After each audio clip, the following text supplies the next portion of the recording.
The Diocese of Peoria says that the process was going extremely well and that Sheen's beatification, the step before sainthood, might have been as early as this coming year.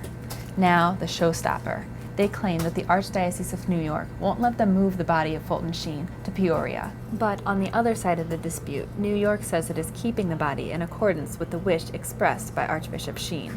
In a statement released late this afternoon, Cardinal Timothy Dolan says that the Archbishop wanted to be laid to rest in the crypt beneath the high altar of St. Patrick's Cathedral beside the Archbishops in New York. And that is where the remains are today, and where they will remain unless the Vatican orders otherwise. It will help bring faith to the rest of the world.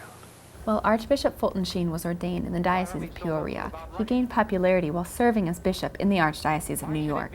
His weekly television show, Life is Worth Living, shot its way to the top of the charts with 30 million viewers. One of the men in charge of proving Sheen's sainthood, Father Andrew Apostoli, remembers his impact.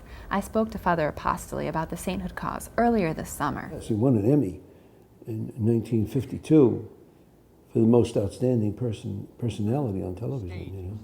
He beat out Lucille Ball, Jimmy Durante, Edward R. Murrow. He got on the front page of Time magazine. He was the Man of the Year. The Diocese of Peoria had already secured the status of Servant of God for Sheen, which is the first step on the road to sainthood. They had even taken a potential miracle to the Vatican. A boy who was without a pulse for over an hour after birth revived. The mother, Bonnie Engstrom, says that she is incredibly saddened and confused that the sainthood cause has been suspended. She remembers asking for Fulton Sheen's intercession on behalf of her child as medical staff fought to restart the boy's heart. And I have a memory of sitting on my floor in the bedroom, watching it all in a state of shock, and repeating Fulton Sheen's name. Fulton Sheen, Fulton Sheen, Fulton Sheen. James Fulton Engstrom, now completely healthy, will turn 4 later this month.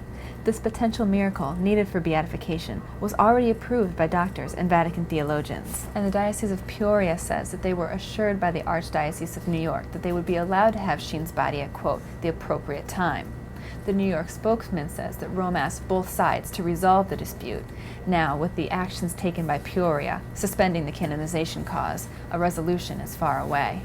The man in Rome in charge of Sheen's sainthood, Dr. Andrea Ambrosi, says that he believes this controversy will not be a lasting impediment, quote, since there are many people still committed to this cause and the beatification of Archbishop Sheen. A lot of people were scared by radio and TV. Not him, he seized it. In the Archdiocesan statement, Cardinal Dolan's office is pledging to pick up Archbishop Sheen's cause if Peoria's decision to drop it is final. In both statements, from Peoria and New York, both sides are relying on prayer to help close the gap that exists between them.